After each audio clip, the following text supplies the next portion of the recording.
नमस्कार साथियों, स्वागत है आप सभी का बातें बाजार की पर। मैं हूं अंकित अवस्थी। साथियों, अक्सर जब चुनाव होते हैं तो जनरल इलेक्शंस की वजह से यह तय होता है कि देश किस तरफ जाएगा, देश की नीतियां क्या होंगी। जो पार्टी विजय होकर आएगी वो देश की कौन सी पॉलिसीज को बढ़ावा देगी या जो चल रही पॉलिसीज हैं उस पर कंट्रोल करेगी। ऐसे में जनरल इलेक्शन मतलब आम चुनाव जो 5 साल के अंदर होते हैं, सामान्यतया उनकी वजह से चेंजेस मार्केट में देखे जाते रहे हैं। लेकिन जब स्टेट इलेक्शन हो और स्टेट के साथ साथ 5 ऐसी विधानसभाएं जो कि देश के विभिन्न कोनों में हैं और उनमें से भी पश्चिम बंगाल और तमिलनाडु का प्रमुख चुनाव हो, उसका असर बाजार पर दिखाई देने लगे तो फिर चर्चा होना लाजमी है। तो आज के सेशन में चर्चा इस बात की कि कौन सी कंपनी ऐसी है जिसका तमिलनाडु और पश्चिम बंगाल से कनेक्शन है, उन कंपनीज के स्टॉक्स क्यों गिरे और क्यों उठे। आइए आज के सेशन में चर्चा करते हैं। अल्टीमेटली शेयर बाजार किन के जीतने पर खुश है और किन के हारने पर दुखी। इसको सेंसेक्स की भाषा में कहें तो सेंसेक्स में लगभग 350 अंक की गिरावट देखी गई, बढ़त देखी गई। वहीं निफ्टी में 125 अंक की बढ़त देखी गई जब इलेक्शन रिजल्ट्स कुछ इस प्रकार के रहे। क्या रिजल्ट्स थे? रिजल्ट्स इस तरह से थे कि वेस्ट बंगाल में बीजेपी की सरकार, तमिलनाडु में टीवी की सबसे बड़ी पार्टी यानी कि डीएमके, जिसको जीतने की सबसे बड़ी संभावनाएं देखी जा रही थी, उसको सेकंड पायदान पर स्थान मिल रहा है। पौंडीचेरी के अंदर एनडीए गठबंधन, केरला के अंदर कांग्रेस प्लस गठबंधन और आसाम में बीजेपी की वापसी। 3 बड़े राज्यों के अंदर मेजर जो चेंजेस देखे गए हैं उनमें तमिलनाडु में हुआ जो चेंज है वो अनएक्सपेक्टेड है। इसके चलते डीएमके से जुड़ी जो पार्टीज हैं उनका रिजल्ट पर असर। वहीं वेस्ट बंगाल में जहां एग्जिट पोल मेजरली कह रहे थे कि बीजेपी आएगी, लेकिन वो बहुत ही जबरदस्त बहुमत के साथ, जब तक के आंकड़े मैं आपके साथ साझा कर रहा हूं, 200 से अधिक सीटों के साथ ये विजय की तरफ बढ़ रहे हैं, 294 सीटों में से। तो ऐसे में ये बड़ा नंबर निकलकर आ रहा है। फिलहाल के लिए जब आंकड़े निकलकर बाजार के अंदर आए, शुरुआती जब रुझान आ रहे थे तब सेंसेक्स 1000 अंक के साथ खुलता दिखाई दिया था, बढ़त के साथ। लेकिन उसके बाद में सेंसेक्स 355 अंक चढ़कर बंद हुआ और निफ्टी 121 अंक चढ़कर के बंद हुआ। ये कुछ अंक हैं बॉम्बे स्टॉक एक्सचेंज सेंसेक्स के और ये रहे निफ्टी के, और ये आंकड़े आपके सामने दिखाए जा रहे हैं। इनमें से जो अधिकांश कंपनी है, major company national stock exchange की, वो अधिकांश ग्रीन साइड पर रही।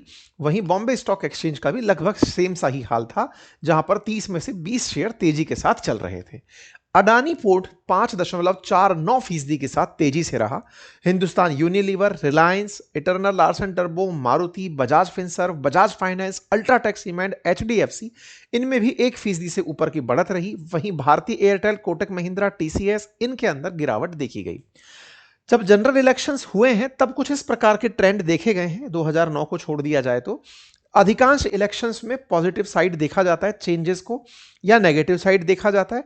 विधानसभा के चुनाव इतने असर नहीं डालते, लेकिन इन 5 चुनावों को जब भारत के इन कोनों पर होता देखा गया तो एक कॉमन पॉइंट नोटिस हुआ। पहला पॉइंट, इन दोनों ही जगह पर 2 बड़े पोर्ट स्थित हैं। पहला तमिलनाडु के अंदर मद्रास, चेन्नई, और दूसरी तरफ वेस्ट बंगाल के अंदर कोलकाता। एक टाइम पर भारत के 4 बड़े मेट्रो, जिनमें मुंबई और दिल्ली, इनमें से केवल मुंबई ही एक ऐसी जगह है जहां पर पोर्ट है। बाकी मतलब दिल्ली में पोर्ट नहीं है, मुंबई में पोर्ट है, मद्रास और कोलकाता, इन दोनों जगह जहां पोर्ट है वहां सत्ता बदल गई है। यहां पर जो सत्ता आई है वो टीवीके की आ रही है, यहां पर सत्ता बीजेपी की आ रही है।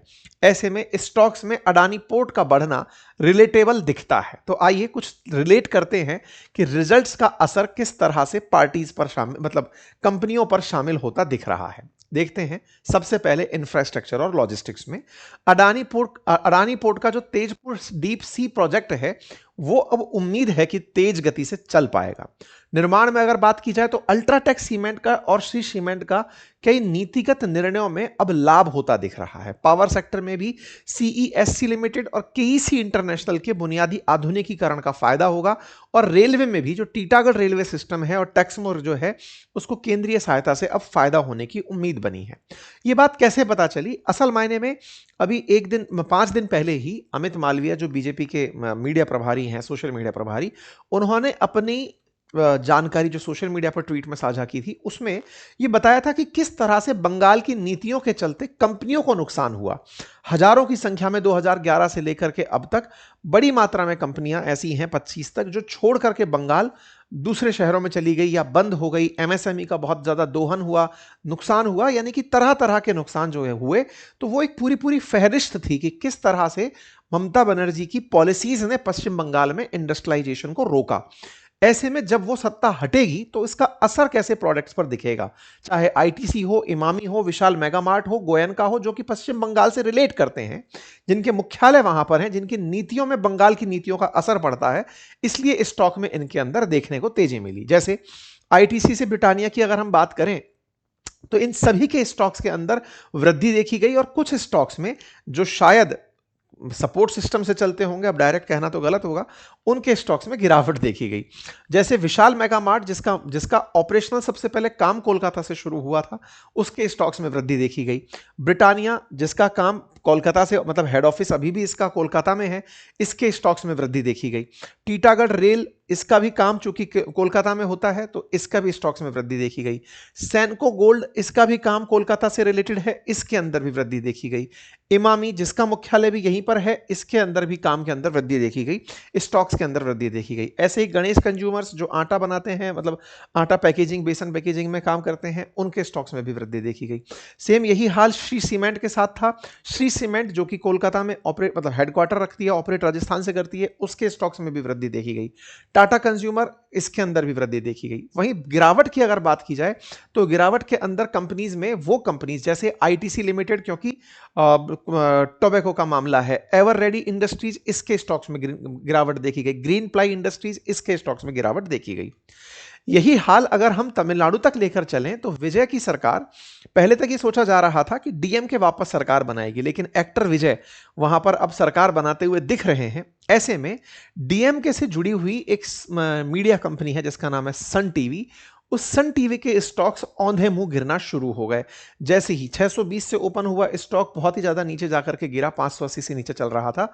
यानी कि इसके अंदर, क्योंकि सन टीवी को जो ऑपरेट करते हैं वो जो एम करुणानिधि हैं, उनके पड़पोते हैं कलानिधि मारन, उनके द्वारा इसको ऑपरेट किया जाता है। तो ऐसे में जो सरकारी विज्ञापन सन टीवी को मिलते थे, अगर टीवी के सत्ता में आती है तो उसे वो मिलने बंद हो जाएंगे। तो ये लोकल टीवी है और इसके स्टॉक्स में गिरावट देखी जा सकती है और अभी चल ही रही है। ऐसे में सत्ता परिवर्तन की बयार सीधे सीधे राज्यों से भी प्रभावित होकर बाजार तक जाती है, ये देखने में आपके लिए भी काफी चौंकाने वाला हो सकता है। तो उम्मीद है कि आपको इन चीजों का असर समझ में आ रहा हो। अब सवाल यह है, अब क्या होगा आगे? देखो, अगले 10 महीने तक अब चुनाव नहीं है।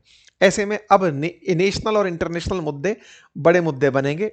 फिर से बाजार को सांस लेने का मौका मिलेगा कि चलो नेशनल मुद्दों की तरफ फोकस करते हैं, एनर्जी के ऊपर फोकस करते हैं, ट्रेड डाइवर्सिफिकेशन पर, तो उनका असर आपको बाजार में देखने को मिलेगा। क्योंकि जहां कोलकाता के अंदर कंपनीज बंद हुई थी, वहां अब कंपनीज खुलना शुरू होंगी, तो एक पॉजिटिव सेगमेंट देखने को मिलेगा। क्योंकि एक नंबर कहा जाता है कि पिछले 15 साल में कोलकाता में 6,688 कंपनीज वहां से निकल करके दूसरी जगह पर चली गई थी। बहुत ही बड़ी मात्रा में अगर बात करें तो जो बंगाल का जो जीडीपी में कंट्रीब्यूशन है, वो लगातार देश की जीडीपी में कंट्रीब्यूशन घट रहा था। दैट मींस यहां से ज्यादा प्रोडक्शन नहीं हो रहा था। अगर एवरेज बात की जाए सभी सेक्टर्स की, तो वो लगातार गिरता जा रहा था कंट्रीब्यूशन। अनएम्प्लॉयमेंट रेट फिर भी कंट्रोल में था, लेकिन इन सभी का चलते प्रभाव जब बाजार पर दिखा, तो इसी के चलते अब बाजार ने सत्ता परिवर्तन को सकारात्मक रूप से लेते हुए दिखाया है। लेकिन अब एक चर्चा और है कि इलेक्शन हो गए तो कहीं ऐसा तो नहीं कि सरकार फ्यूल प्राइसेस इंक्रीज कर दे। पहले फ्यूल प्राइसेस कंट्रोल में इसलिए किए हुए थे कि चलो सत्ता चल रही, अब तो चुनाव है। हालांकि इस तरह की खबर चलना भी शुरू हुई थी, लेकिन फिर बाद में इसको लेकर एक क्लैरिटी आई कि नहीं, अभी कोई सरकार जो है वो पेट्रोल डीजल की कीमतें बढ़ाने का नहीं सोच रही है। खैर, अगर ऐसा होता है तो बाजार पर उसका भी असर दिखाई देगा। फिलहाल के लिए जानकारी इतनी ही। बाकी यदि आप ऐसी जानकारी और चाहते हैं कि आपको ये जानकारी मिलती रहे कि कौन सी कंपनी किससे रिलेट करती है या कौन से स्टेट से किसका असर पड़ता है, तो इस पर एक प्रॉपर रिसर्च मिलती रहती है। उसके लिए आप डीमैट अकाउंट अगर एंजल वन के साथ खोलकर रखे हुए हैं तो उनका एक 7 दिन का फ्री ट्रायल ऑफर चल रहा है, आप उसका यूज कर सकते हैं, जिसमें आपको वो अपनी रिसर्च एनालिसिस शेयर करते हैं कि कौन सी कंपनी को फायदा होगा इन रिजल्ट्स के साथ, या फिर किस तरह की चीजें चल रही हैं, उनका रिजल्ट आप देख सकते हैं। अगर डीमैट अकाउंट नहीं है आपके पास तो लिंक मैंने कमेंट बॉक्स में और डिस्क्रिप्शन में दिया है, आप वहां से अपना अकाउंट ओपन कर सकते हैं। Thank you so much.